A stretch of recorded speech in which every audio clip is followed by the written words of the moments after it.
Back Karnataka prime ಟೈಮ್ಗೆ ಸ್ವಾಗತ. ಇವತ್ತು ಅರ್ಧ ಗಂಟೆ ಮೊದಲೇ ಕಾರ್ಯಕ್ರಮ ಆರಂಭ ಮಾಡ್ತಾ ಇದ್ದೀವಿ. 1.5 ಗಂಟೆಗಳ ಕಾಲ ನಾನು ನಿಮ್ಮ ಜೊತೆ ಇರ್ತೀನಿ. ಭಾಳ ಮುಖ್ಯವಾಗಿ ಗಮನಿಸಬೇಕಾಗಿರುವಂಥ ವಿಚಾರ ಏನಪ್ಪ ಅಂತಂದರೆ, ದರ್ಶನ್ ಹೇಗಾದರೂ ಬಚಾವ್ ಆಗ್ತಾರೆ ಅಂತ ಮಾತುಗಳು ಕೇಳಿ ಬರ್ತಾ ಇತ್ತು. ಆದರೆ ಪೊಲೀಸರು ಯಾವ ರೀತಿ ತನಿಖೆ ನಡೆಸ್ತಾ ಇದ್ದಾರೆ ಅಂತಂದರೆ, ಬಚಾವ್ ಯಾರು ಹೇಳ್ತಾ ಇದ್ರು 5 ವರ್ಷ ಒಳಗಿರಬೇಕಾದಿತ್ತು, ನೋ, ಅದಕ್ಕಿಂತಲೂ ಜಾಸ್ತಿ ಆಗುವಂಥ ಸಾಧ್ಯತೆ ಇದೆ. ಕಾರಣ 17 ಜನ ಇದ್ದಾರಲ್ಲ, ಯಾರು ಇವರ ಗ್ಯಾಂಗ್ನವರು, ಅವರುಗಳ ಪೈಕಿ A1 ಇದ್ದದ್ದು ಯಾರು? ಪವಿತ್ರ ಗೌಡ. A2 ಇದ್ದದ್ದು ಯಾರು? ದರ್ಶನ್. ಇದೀಗ ದರ್ಶನ್ ಅವರಿಗೆ ಬಡ್ತಿ ಸಿಗ್ತಾ ಇದೆ. A2ನಿಂದ A1ಗೆ ಬಂದಿದ್ದಾರೆ. ಅಂದರೆ ಇಡೀ ಕೊಲೆಯ ಸೂತ್ರಧಾರ ದರ್ಶನ್ ಅನ್ನೋದು ಸಾಬೀತಾಗಿದೆ. ಜೊತೆಗೆ 3 ಮೊಬೈಲ್ಗಳಿಂದ ಕೆಲವು ಫೋಟೋ ರಿಟ್ರೀವ್ ಆಗಿದೆ. ಆ ಫೋಟೋ ಮುಖಾಂತರ ಮತ್ತೊಮ್ಮೆ ದರ್ಶನ್ಗೆ ಆತಂಕ ತಪ್ಪಿದ್ದಲ್ಲ.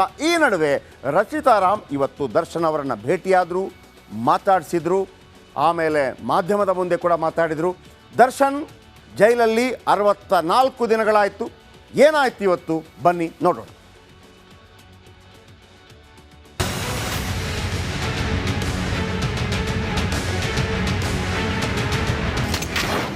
ದರ್ಶನ್ರನ್ನ ಮೀಟ್ ಮಾಡಿದ ರಚಿತಾ ರಾಮ್, ಪೊರ್ಕಿಯನ್ನ ಮಾತನಾಡಿಸಿದ ಬುಲ್ಬುಲ್.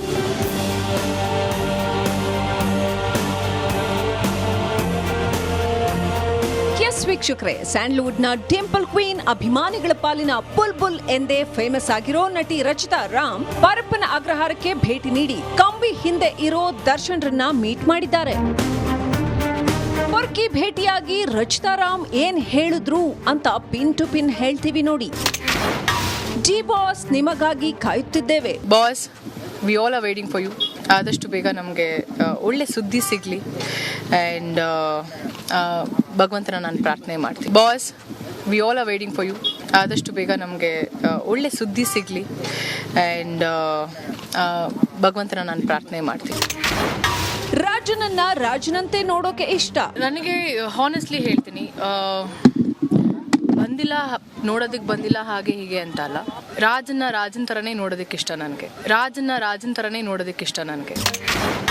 ದರ್ಶನ್ ರಿಂದಲೇ ನಾನು ರಚಿತಾ ಆಗಿದ್ದು. ನಾವೊಂದು ಮಾತು ಹೇಳ, ನಾನು ಅವರ ಒಂದು ಬ್ಯಾನರಿಂದ ಬಂದವಳು. ನನ್ನನ್ನು ಇಂಟ್ರಡ್ಯೂಸ್ ಮಾಡಿದ್ದು ದರ್ಶನ್ ಸರ್. ಆ್ಯಂಡ್ ಇವತ್ತು ನನಗೇನೇ ಹೆಸರಿದ್ರು ಅದು ದರ್ಶನ್ ಸರ್ ಇಂದ. ಅವತ್ತು ಒಂದು ಮಾತು ಅವ್ರು ಏನಾದರೂ ನೋ ಅಂತ ಹೇಳಿದರೆ ಪ್ರಾಬಬ್ಲಿ ಇವತ್ತು ರಚಿತಾರಾಮ್ ಬಿಂದ್ಯಾರಾಮ್ ರಚಿತಾರಾಮ್ ಆಗಕ್ಕಾಗ್ತಿರಲಿಲ್ಲ. ಸೊ ನನ್ನ ಒಂದು ರಿಗಾರ್ಡ್ಸ್, ನನ್ನ ಕುಟುಂಬ, ಅವರ ಒಂದು ಋಣ ನನ್ನ ಇಡೀ ಫ್ಯಾಮಿಲಿಗೆ ಇದೆ, ನನ್ನ ಮೇಲಿದೆ. ಸೊ ದರ್ಶನ್ಗೆ ಏನೂ ಆಗಿಲ್ಲ, ಚೆನ್ನಾಗಿದ್ದಾರೆ. ಮೊದಲದಾಗಿ ದರ್ಶನ್ ಸರ್ ತುಂಬ ಆರೋಗ್ಯವಾಗಿದ್ದಾರೆ. ಜಗಿ, thank you so much. Darshan ನೋಡಿ ಗಳಗಳನೆ ಅತ್ತ ರಚ್ಚು. ಏನು ಮಾಡಲಿ, ನಾವೊಂದು ಮಾತು ಹೇಳ, ನಾನು ಅವರ ಒಂದು ಬ್ಯಾನರಿಂದ ಬಂದವಳು. ನನ್ನನ್ನು ಇಂಟ್ರಡ್ಯೂಸ್ ಮಾಡಿದ್ದು ದರ್ಶನ್ ಸರ್. ಆ್ಯಂಡ್ ಇವತ್ತು ನನಗೇನೇ ಹೆಸರಿದ್ರು ಅದು ದರ್ಶನ್ ಸರ್ ಇಂದ. ಏನೇ ಆಗಲಿ, ದಶಕದ ಗೆಳೆಯ ದಾಸನ ದರ್ಶನ ಪಡೆದು ರಚಿತಾ ರಾಮ್ ಮಾತ್ರ ಖುಷಿಯಾಗಿಯೇ ಹೊರಟಿದ್ರು. ಇತ್ತ ದರ್ಶನ್ ಅಭಿಮಾನಿಯೊಬ್ಬ ಹೈ ಡ್ರಾಮಾ ಮಾಡಿದ್ದಾನೆ. ಈತನ ನಾಟಕ ನೋಡಲಾಗದೆ ಪೊಲೀಸರು ವಶಕ್ಕೆ ಪಡೆದ್ರು. ನವೀನ್ ಶೆಟ್ಟಿ ಕೆರಾಡಿ, ರಿಪಬ್ಲಿಕ್ ಕನ್ನಡ, ಆನೇಕಲ್. ನಮ್ಮ ಆನೇಕಲ್ ರಿಪೋರ್ಟರ್ ನವೀನ್ ಶೆಟ್ಟಿ ಕೆರಾಡಿ ಎಂತೆಂಥ ಅದ್ಭುತ ಮಾಹಿತಿಗಳನ್ನು ಕೊಡ್ತಾರೆ ಅಂತಂದರೆ, ಮೊನ್ನೆ ಒಂದು ಮಾಹಿತಿ ಕೊಟ್ಟಿದ್ದರು. ಜೈಲೊಳಗೆ ಏನೆಲ್ಲ ಆಗ್ತಾ ಇದೆ, ಏನೆಲ್ಲ ವ್ಯವಸ್ಥೆಗಳನ್ನು ಮಾಡಿದ್ದಾರೆ. KFC ಚಿಕನ್ ಕೊಡ್ತಾ ಇದ್ದಾರೆ, ಸಿಗರೇಟ್ ಕೊಡ್ತಾ ಇದ್ದಾರೆ, ಬೇರೆ ಬೇರೆಲ್ಲ ವ್ಯವಸ್ಥೆಗಳಾಗ್ತಾ ಇದೆ. ಜೊತೆಗೆ ಒಬ್ಬ ಶಾಸಕ ಪ್ರಯತ್ನ ಪಡ್ತಾ ಇದ್ದಾನೆ ಸೇಫ್ ಮಾಡೋದಕ್ಕೆ. ಯಾವಾಗ ಸುದ್ದಿ ಹೋಯ್ತು ಎಲ್ಲ ಎಸ್ಕೇಪ್. ನವೀನ್ ಶೆಟ್ಟಿ, ನಮ್ಮ Anekal reporter Naveen Shetty Keradi. Well done Naveen. ಈಗ ಇವರೊಂದು ಮಾತನ್ನು ಹೇಳ್ತಾ ಇದ್ರು, ಯಾರು? ರಚಿತಾ ರಾಮ್. ಆದಷ್ಟು ಬೇಗ ಹೊರಬರಲಿ, ಒಳ್ಳೆ ಸುದ್ದಿ ಬರಲಿ ಅಂತೇಳಿ. ಬಟ್ ಒಳ್ಳೆ ಸುದ್ದಿ ಬರುವಂಗೆ ಕಾಣ್ತಾ ಇಲ್ಲ. ಸಿಕ್ಕಿ ಬಿದ್ದಿದ್ದಾರೆ ದರ್ಶನ್. ಏನದು? ಇಡೀ ಪ್ರಕರಣ ಸುತ್ತುತ್ತಿರೋದೇ ನಟ ದರ್ಶನ್ ಅವರ ಸುತ್ತ. ಈಗ ದರ್ಶನ್ ಅವತ್ತು ಸ್ವಲ್ಪ ಸಮಾಧಾನದಲ್ಲಿ ಇರ್ತಿದ್ದರೆ, ಪವಿತ್ರ ಗೌಡ ಕಾಟ ಕೊಡದೆ ಇರ್ತಿದ್ದರೆ, ಎಣ್ಣೆ ಕಿಕ್ಕು ಜಾಸ್ತಿ ಆಗದೆ ಇರ್ತಿದ್ದರೆ ಈ ಪ್ರಾಬ್ಲಮ್ ಆಗ್ತಾ ಇರಲಿಲ್ಲ. ಏನು ಪ್ರಾಬ್ಲಮ್? ಪೊಲೀಸರಿಗೆ ದೂರು ಕೊಟ್ಟಿದ್ದಾರೆ, ಅವತ್ತು ಸಮಸ್ಯೆನೇ ಆಗ್ತಾ ಇರಲಿಲ್ಲ. ಒಬ್ಬ ಕಾನ್ಸ್ಟೇಬಲ್ ಈ ಎಲ್ಲ ಪ್ರಾಬ್ಲಮ್ ಸಾಲ್ವ್ ಮಾಡಿಬಿಡುತ್ತೆ. ಬಾರ ಇಲ್ಲಿ ಅಂತ ರೇಣುಕಾ ಸ್ವಾಮಿನ ಕರೆದು ಹುಷಾರ್ ಅಂತ ಹೇಳಿದ್ರು ಮುಗಿದೋಗ್ಬಿಡ್ತಿತ್ತು. ಆದರೆ ದರ್ಶನ್ಗೆ ಒಂದು ರೀತಿಯಲ್ಲಿ ಇಷ್ಟು ದೊಡ್ಡ ಸೂಪರ್ ಸ್ಟಾರ್ ಆಗಿದ್ರೂ ಕೂಡ ಒಂದು ಬಾಯಿಗಿರಿ ಅಂತ ಇರುತ್ತೆ ಸರ್. ಬಾಯಿಗಿರಿ ಅಂತ, ಬಾಯಿಗಿರಿ ಅಂದರೆ ಬಾಂಬೆ ಭಾಷೆ, ದಾದಾಗಿರಿ, ಬಾಯ್ ಅಣ್ಣ, ಅಣ್ಣ ಅಣ್ಣ ಅಣ್ಣ ಅನಿಸ್ಕೊಳ್ಳೋದು. ಈ ಅಂಡರ್ವರ್ಲ್ಡ್ ಡಾನ್ಗಳನ್ನು ಹಂಗೆ ಕರೀತಾರೆ, ಅಣ್ಣ, ಬಾಯ್ ಬಾಯ್, ಅದು ಒಂದು ನಶೆ, ಆ ಥರ ಅನಿಸ್ಕೊಳ್ಳೋದು. ಈ ಸಣ್ಣ ಪುಟ್ಟ ಗಲ್ಲಿಗಳಿರೋರ್ಗೂ ಇರ್ತದೆ ಬಾಯಿ ಅನಿಸ್ಕೊಳ್ಳೋದು, ಹೆದರಬೇಕು ಎಲ್ಲರೂ, ಆ ಥರ. ಈ ಕಾರಣಕ್ಕಾಗಿ ಸಾಲು ಸಾಲು ತಪ್ಪು ಮಾಡಿದ್ದಾರೆ ನಟ ದರ್ಶನ್. ಏನು ತಪ್ಪು? ನಂಬರ್ 1 ಏನದು? ಕಾನೂನೆಲ್ಲ ಗೊತ್ತಿದೆ ನಿಮಗೆ ಅಲ್ರಿ. ಒಬ್ಬನನ್ನು ಕಿಡ್ನ್ಯಾಪ್ ಮಾಡಿಸೋದಂದ್ರೆ ಏನ್ರಿ? ಒಬ್ಬ ಹೀರೋ ಆಗಿದ್ದಮ್ಮ ಅವನನ್ನು ಕಿಡ್ನ್ಯಾಪ್ ಮಾಡ್ಕೊ ಅಂತಂದರೆ ಮೈಂಡ್ ಸೆಟ್ ನೋಡಿ, ರೌಡಿಗಳ ಮೈಂಡ್ ಸೆಟ್ ಅಲ್ವಾ ಇದು? ರೇಣುಕಾ ಸ್ವಾಮಿಯನ್ನು ಕಿಡ್ನ್ಯಾಪ್ ಮಾಡಿಸಿದ್ರು, ಮೈಂಡ್ ಸೆಟ್ ನೋಡಿ. ಆಮೇಲೆ ವಿನಯ್ ಒಡೆತನದ ಪಬ್ನಲ್ಲಿ ಕುಡಿತಾ ಕೂತಿದ್ರು ನಟ. ಇಲ್ಲಿ ಸ್ವಲ್ಪ ಚೇಂಜ್ ಹೇಳ್ತೀನಿ. ನೀವು ಕೆಲವು ದೊಡ್ಡ ದೊಡ್ಡ ಅಂಡರ್ವರ್ಲ್ಡ್ ಡಾನ್ಗಳನ್ನು ನೋಡಿರ್ಲಿಕ್ಕಿಲ್ಲ. ಈ ಅಂಡರ್ವರ್ಲ್ಡ್ ಡಾನ್ಗಳಿಗೆ ನಾವೇನು ಅಂದ್ಕೊಂಡಿರ್ತೀವಿ, ಅವ್ರಿಗೆಲ್ಲ ದುರಾಭ್ಯಾಸ. ಬಹುತೇಕರಿಗಿರೋದಿಲ್ಲ. ಬಹುತೇಕರು ಎಣ್ಣೆ ಮುಟ್ಟಲ್ಲ, ಬಹುತೇಕರು ಸಿಗರೆಟ್ ಸೇದಲ್ಲ, ಬಹುತೇಕರಿಗೆ ಹೆಣ್ಣಿನ ಚಟ ಇರಲ್ಲ. ಬಟ್ ಅವರ ಒಂದು ಮಿಷನಲ್ಲಿ ಕೆಲಸ ಮಾಡ್ತಾ ಇರ್ತಾರೆ ಅಷ್ಟೇ. ಆದರೆ ಇವರು ಮಠ ಮಧ್ಯಾಹ್ನ ಕುಡಿಯೋರು.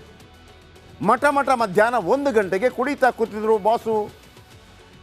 ಆ ಕಡೆ ರೇಣುಕಾ ಸ್ವಾಮಿಯನ್ನು ಕರ್ಕೊಂಬಂದಿದ್ದ ರಾಘು, ಅವ್ರಿಗೆ ಇವ್ರು ಹೇಳಿದ್ದೆ ವೇದವಾಕ್ಯ. ಮೊನ್ನೆ ಮುಖ್ಯಮಂತ್ರಿ ಚಂದ್ರು ಹೇಳ್ತಾ ಇದ್ರಲ್ಲ ನೋಡಿ, ಅಕ್ಕಪಕ್ಕದಲ್ಲಿ ಯಾವತ್ತೂ ಕೂಡ ನಮ್ಮನ್ನೊಬ್ಬ ಟೀಕಿಸೋವ ಇರಬೇಕು. ಈ ಸೂಪರ್ ಸ್ಟಾರ್ ರಜನಿಕಾಂತ್ ಇದ್ದಾರಲ್ಲ, ಸೂಪರ್ ಸ್ಟಾರ್ ರಜನಿಕಾಂತ್ ಅವರ ಡ್ರೈವರ್ ಇದ್ದಾರಲ್ಲ ರಘುನಂದನ್, ಅದು ಬೆಂಗಳೂರು ಮನೆಯಲ್ಲಿರೋದು. ಒಂದು ದಿವಸ ರಘುನಂದನ್ ರಾತ್ರಿ 10:00ವರೆಗೆ ರಘುನಂದನ್ ಮಲ್ಕೊಂಡಿದ್ದಾರಂತೆ. ರಜನಿಕಾಂತ್ ಬಂದು ಡೋರ್ ಲಾಕ್ ಮಾಡಿದ್ದಾರೆ. ಟಕ್ ಟಕ್ ಟಕ್ ಟಕ್ ಟಕ್ 1 ಸಲ 2 ಸಲ 3 ಸಲ. ರಘುನಂದನ್ ಬಾಗಿಲು ತೆಗೆದೇ ಇಲ್ಲ. ಹಾಗೆ ಬಂದವರು ರಜನಿಕಾಂತ್ ವಾಪಸ್ ಗಾಡಿ ತಿರುಗಿಸ್ಕೊಂಡು ಹೋದ್ರಂತೆ. ಇದು ರಘುನಂದನ್ ಹೇಳಿದ ಕತೆ, ಇನ್ನು ನೀವು ಕೇಳ್ಬೋದು. 2ನೇ ಮಾತು ರಘುನಂದನ್ ಹೇಳ್ತಾರೆ.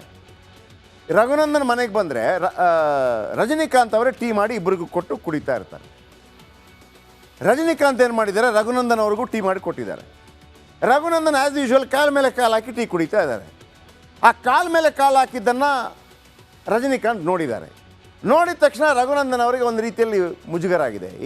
ಏನಪ್ಪ ಇದು, ಏನು ಅಂದ್ಕೊಂಡೇನು ಅಂತೇಳಿ ಕಾಲ ಮೇಲೆ ಕಾಲು ಹಾಕಿದ್ದನ್ನು ತೆಗೆದಿದ್ದಾರೆ. ಆಗ ರಜನಿಕಾಂತ್ ಹಾಕ್ಬೇಡ, ತೆಗಿಬೇಡ ಮತ್ತೆ ಕೇಳಿದ್ರೆ ಮಾತುಕತೆ ಆಯ್ತಂತೆ. ಇದಿದೆ. ಆಗ ರಜನಿಕಾಂತ್ ಅಂದ್ರಂತೆ, ನೋಡಿ ಮಾರಾಯ, ನನ್ನ ಮುಂದೆ ಯಾರೂ ಕಾಲ ಮೇಲೆ ಕಾಲು ಹಾಕಿ ಕೂತ್ಕೊಳ್ಳೋದಿಲ್ಲ. ಅದು ಗೌರವನೋ ಭಯನೋ ಬೇರೆನೋ. ಬೈಕೊಂಡಿರ್ತಾರೆ ಕೆಲವರು, ಇವನು ಬಂದ ಇನ್ನೇ ಹಂಗೂ ಬೈಕೊಂಡಿರ್ಬೋದು. ಆದರೆ ನೀನು ಹಾಕಿದೆಯಲ್ಲ, ನನ್ನ ಮುಂದೆ ಈ ಥರ ಹಾಕುವ ಕಾಲ ಮೇಲೆ ಕಾಲು ಹಾಕಿ ಕೂತ್ಕೊಳ್ಳೋ ಇದಾನಲ್ಲ.